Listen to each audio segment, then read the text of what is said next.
From everything we can understand, John, who wrote the fourth gospel that we have, and Peter were friends.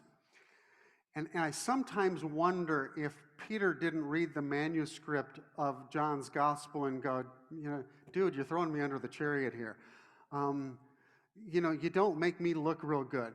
And I think Peter, in his more honest moments, would realize that John wasn't doing that, because actually right before our passage this morning, John reminds, I think, Peter, and he reminds us of why he even wrote this book that we know as the Gospel of John. He said, Jesus performed many other signs in the presence of his disciples, which are not recorded in this book, but these are written that you may believe that Jesus is the Messiah, the Son of God, and that by believing you may have life in his name. John isn't trying to do anything to Peter. John is trying to get us to look at Jesus. And not just understand him as a historical figure, and not just understand him in the context of the first century, but to know him as somebody who is unique and is the king and continues to rule even to this day. So looking to Jesus, we read from John chapter 21. Even though Peter doesn't look all that great, we look at what John is trying to say about Jesus. So afterward, Jesus appeared again to his disciples by the Sea of Galilee. Each of the preceding connections with Jesus' appearances were in the south in Jerusalem. Now they've moved up north to the Sea of Galilee. It happened this way. Simon Peter, Thomas, also known as Didymus, Nathanael from Cana in Galilee, the sons of Zebedee, and two other disciples were together. I'm going out to fish, Simon Peter told them, and they said, we'll go with you. So they went out, got into the boat, but that night, the typical time for fishing, they caught nothing. Early in the morning, Jesus stood on the shore, but the disciples did not realize that it was Jesus. It's not an unusual thing after the resurrection. He called out to them, friends, haven't you any fish? No, they answered. He said, throw your net on the right side of the boat and you'll find some. When they did, they were unable to haul the net in because of the large number of fish. Then the disciple whom Jesus loved said to Peter, it is the Lord. As soon as Simon Peter heard him say, it is the Lord, he wrapped his outer garment around him, for he had taken it off, and jumped into the water. The other disciples followed in the boat, towing the net full of fish. I smile at that because it's like Peter runs again and leaves the rest of the guys to do all the work. For they were not far from shore, about 100 yards. When they landed, they saw a fire of burning coals there with fish on it and some bread. Jesus said to them, bring some of the fish you've just caught. So Simon Peter climbed back into the boat and dragged the net ashore. It was full of large fish, 153, but even with so many, the net was not torn. Jesus said to them, come and have breakfast. None of the disciples dared ask him, who are you? They knew it was the Lord. Jesus came, took the bread, gave it to them, and did the same with the fish. This was now the third time Jesus appeared to his disciples after he was raised from the dead. That's as far as we read from the Gospel of John this morning. Now, I do need to say that this is actually the first half of a two-part story, and we're going to look at that second half next week, and we're going to touch into it a little bit, but I want to do it as little as possible because I don't want to ruin it for next week and cover that story with any detail. So we're just going to cover this part of it. And I want to ask this question, and I want you to think of a precise date with which you would answer this question. Here's the question. Remember the good old days?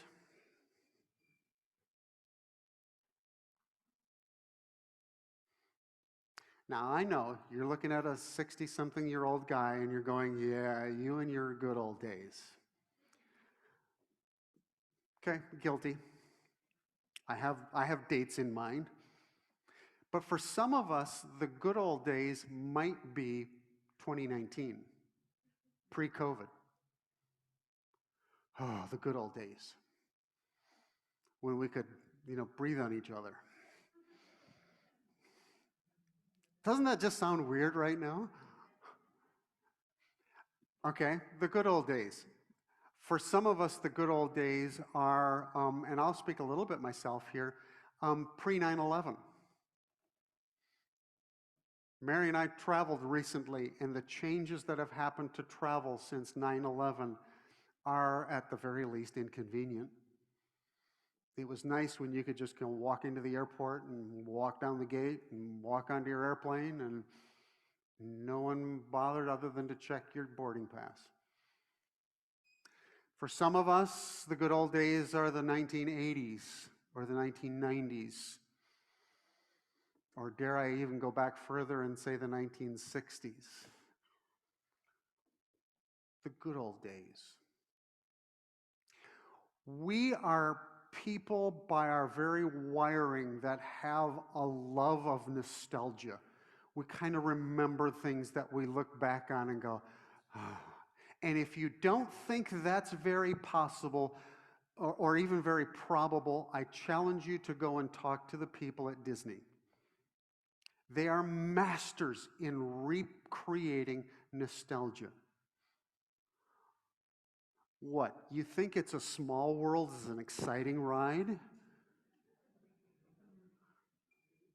We go on, you're going to have that song in your head for the rest of the day, I promise you. But we go on rides like that, or Pooh's Adventure, or, all those sorts of things, not because they're exciting rides, but because we did so as kids, and we want our kids to enjoy that nostalgic feeling, and we want our grandkids to enjoy that nostalgic feeling, and Disney knows that. And they won't change Small World for anything. They'll add on, but they won't change the good old days. This is especially true if you live in tough times. When the present is difficult, we don't know what the future is going to hold.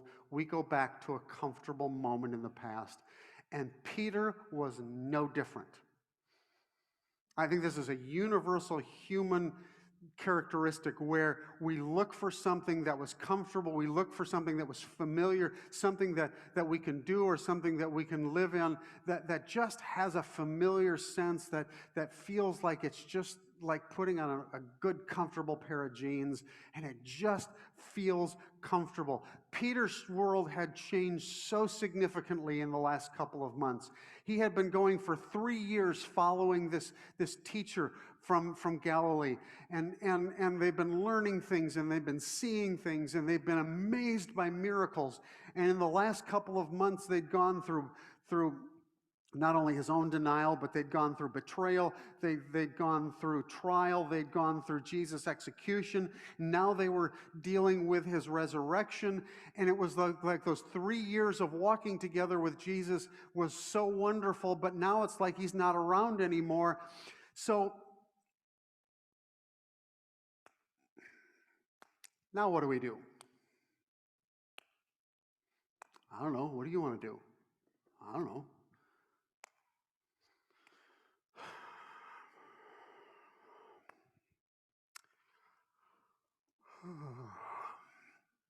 I'm going fishing. Great idea. Let's go fishing.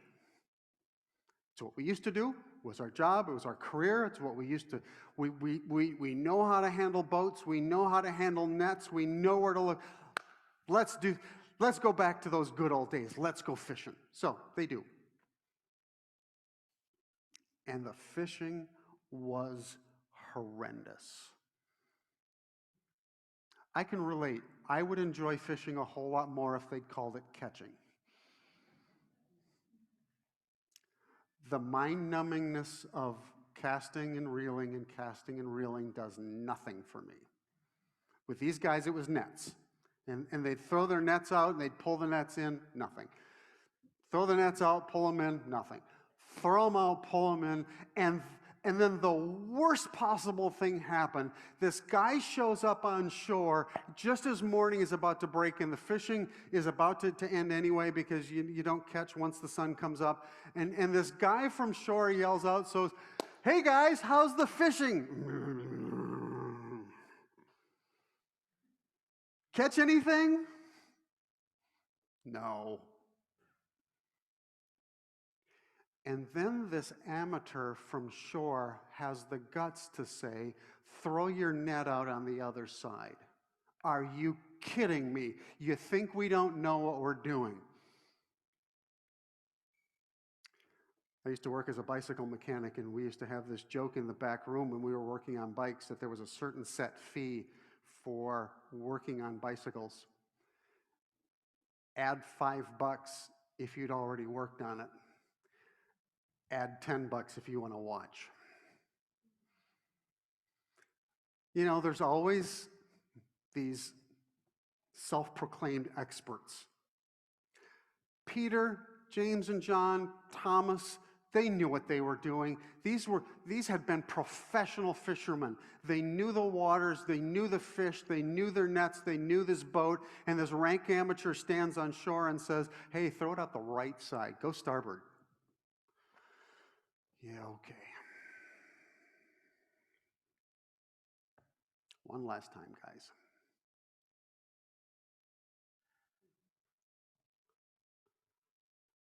And they couldn't haul it in. The net was so full. And just like that, John recognizes this isn't just some rank amateur. That's Jesus on shore. And the language he uses is so cool because he doesn't say that's Jesus. He doesn't say that's the Savior. He doesn't say that's the teacher, that's the rabbi. He goes, "That's the Lord." That's the one that even speaks power over waves and fish and nets. That's the Lord.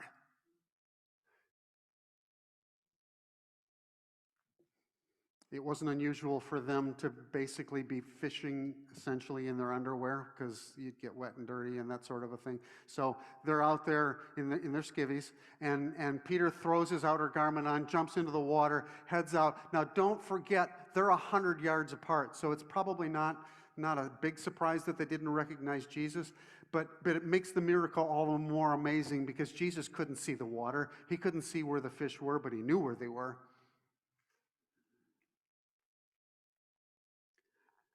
They knew it was the Lord. And Peter comes on shore, and he had to have had this amazing moment of deja vu, because right at that moment, he sees Jesus, and Jesus has a fire. The last time Peter stood at a fire in the Gospel of John, he looked at Jesus and said, "I don't know this guy. I have no clue who this is." One of the Gospels even says that he started cussing. I don't know him." "Yeah, but you speak with a Galilean." "I don't know him." 3 times he did it. And there's Jesus standing in front of a fire, meeting Peter once again. John's reminding us that Jesus hadn't forgotten, that Jesus hadn't ignored Peter's failings. And yet Jesus still meets him at this moment at a fire, and we're just kind of going, all right, what's this encounter going to be? What's Jesus going to say? Is Jesus going to let Peter have it? What's it going to be?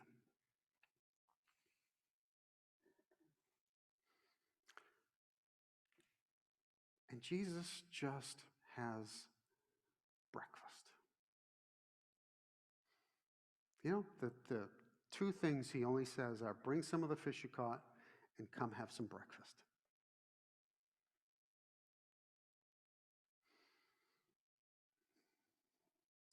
He fed them breakfast. And everybody around here who hears that is overwhelmed by the insignificance of that. What? The miracle is breakfast? No, the grace is breakfast. The grace is breakfast. There's three things that I think touch with us in our lives out of this very simple and very profound story. And I just want to cover each of those three. The touchstones, the connections that we have. The first is this: we can't go back. Peter wanted to go back to what was familiar. Peter wanted to go back to what was something that he was used to. Peter wanted to go back to this idea that he could go back to the life kind of before Jesus. And Jesus is saying, listen, and I'm now connecting it with the next story, because in the next story, what Jesus says to Peter has nothing to do with fishing. In the next story, Jesus looks at Peter and says, you know what? You may have been a fisherman all your life, but from now on, you're going to be a shepherd. It's going to be mutton, not mackerel. You're going to have a career change, and you can't go back to the way things used to be anymore. The failure of the fishing is significant in the fact that Jesus was showing Peter that he couldn't go back to this old world anymore. The tried and true methods that used to work so well, the skills that he used to have that used to work so well, it's like, they're not going to work for you in your next job. Your next job is to take care of my sheep and to love my lambs and to feed those that I will give to you. But you're not going to be fishing anymore. You're going to be shepherding.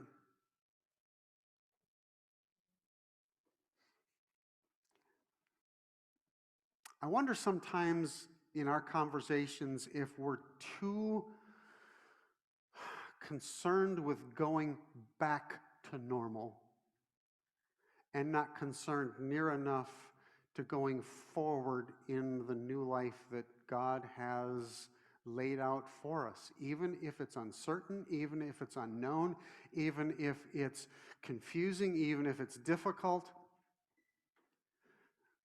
But the future for ministry, the future for Evergreen, the future for the church, the future for you is not the life that we had in 2019. It is going to be something different.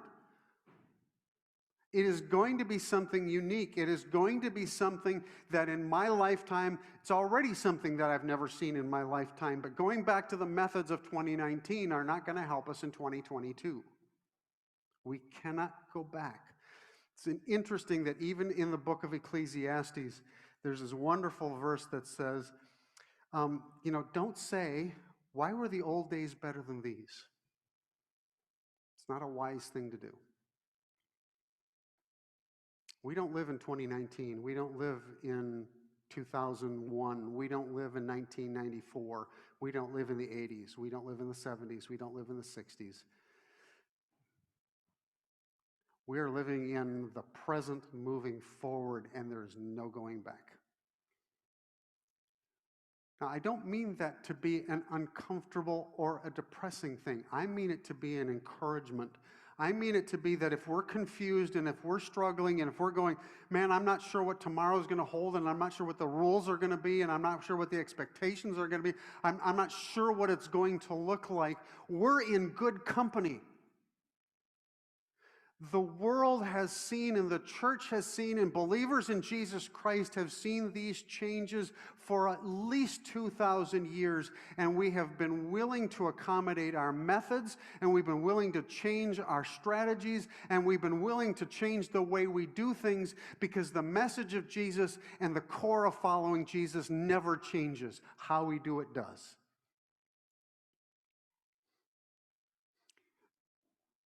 And none of us wants to go back to the 1950s, do we?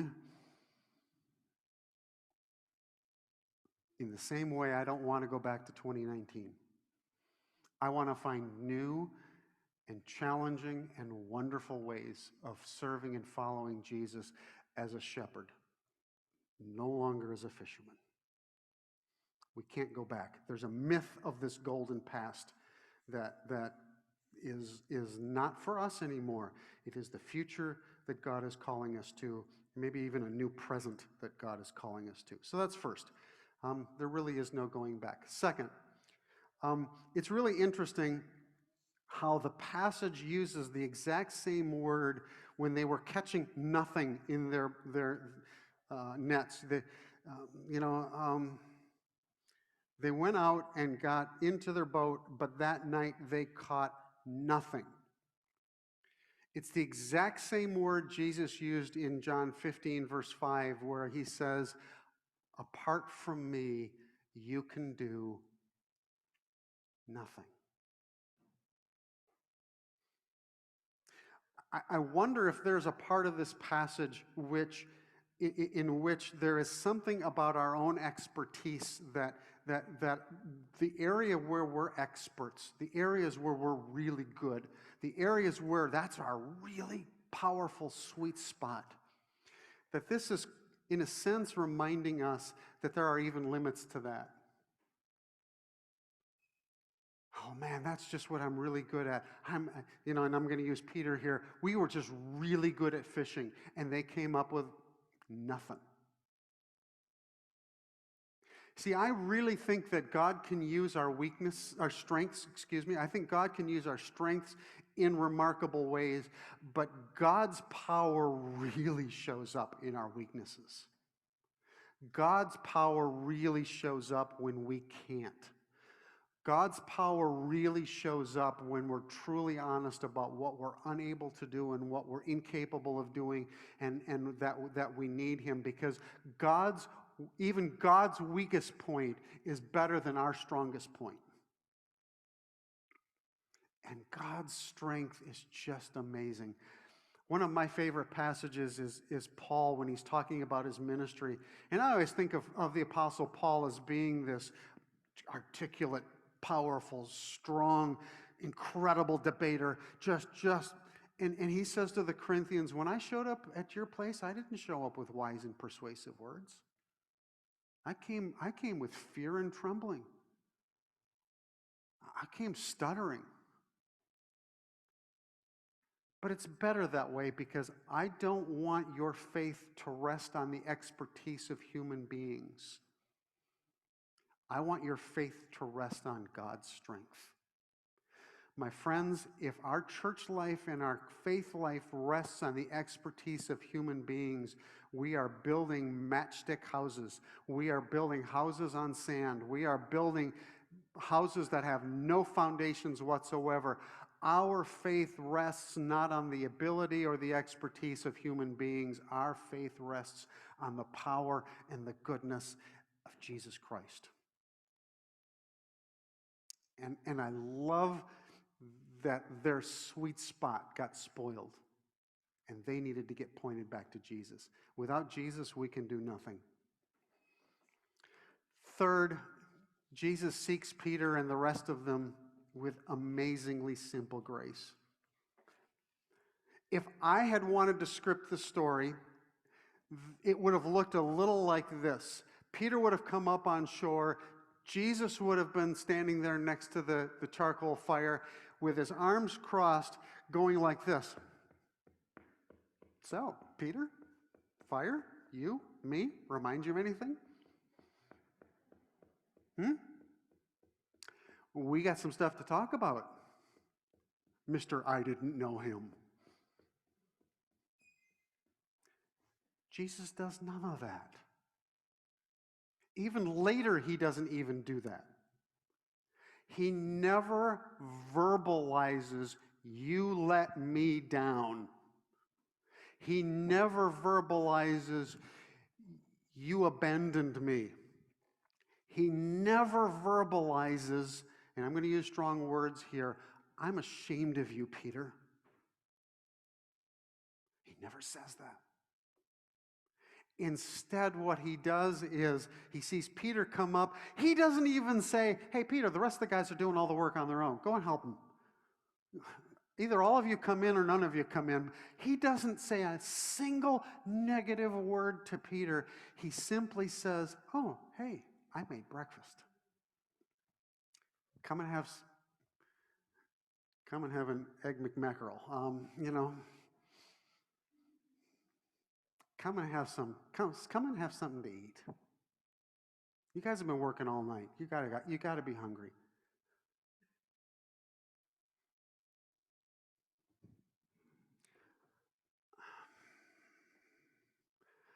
What a what a wonderfully soft and gracious invitation from the Lord. By the way, that's another great turnaround in this picture. Lords did not make breakfast. Servants made breakfasts for their lords. And here in this moment, the king makes breakfast for his servants. There's this self-sufficiency that gets thrown into this. Because Jesus says, bring some of the fish you have just caught, which is a really nice thing to say because only Jesus enabled them to catch those fish. He is reminding them of their need to depend on him. There's a wonderful passage in Deuteronomy 8 which says, when you get successful, when you get comfortable, be really careful at those moments, because in those moments you might say to yourself, man, I've done pretty well for myself. And you will forget what God did for you.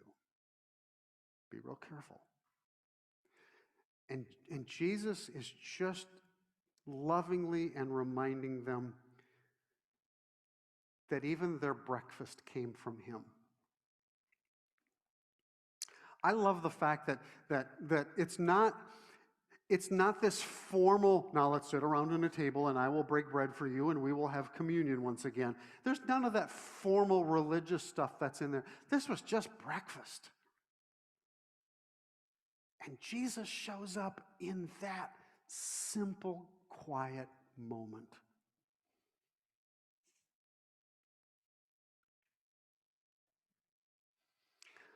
I wonder how many of us are looking for Jesus in the wrong places.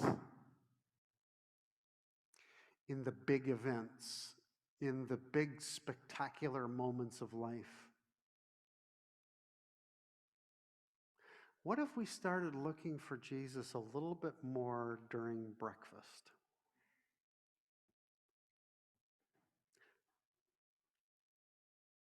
I think back on my breakfast this morning.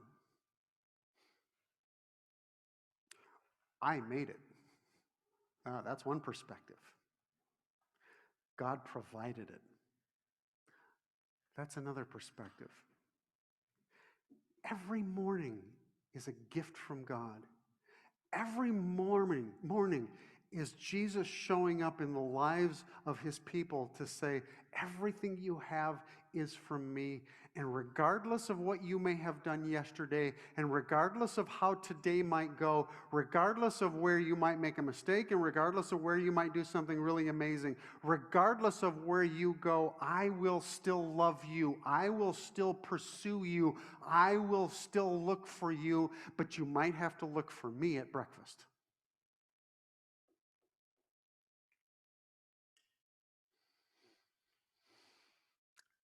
I don't know about you, but I just love the idea that I no longer have to worry about an accusing finger from my Savior. I don't have to worry about this from Jesus. He brings me breakfast instead. He brought Peter breakfast. He went to where they were and served and loved them. He does the same for you.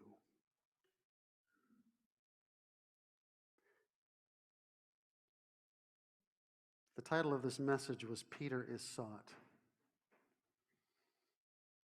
Nah, in reality, all of us are sought. Would you pray with me, please? Father, this morning, you have shown us another glimpse of Jesus. One who performed many miraculous signs, countless of which we don't even know. But even the point of this little sign, this breakfast for disciples was done that we might believe that Jesus is the Son of God. And by believing in him, that we might have life in his name. Grant us that again today. In your name, amen.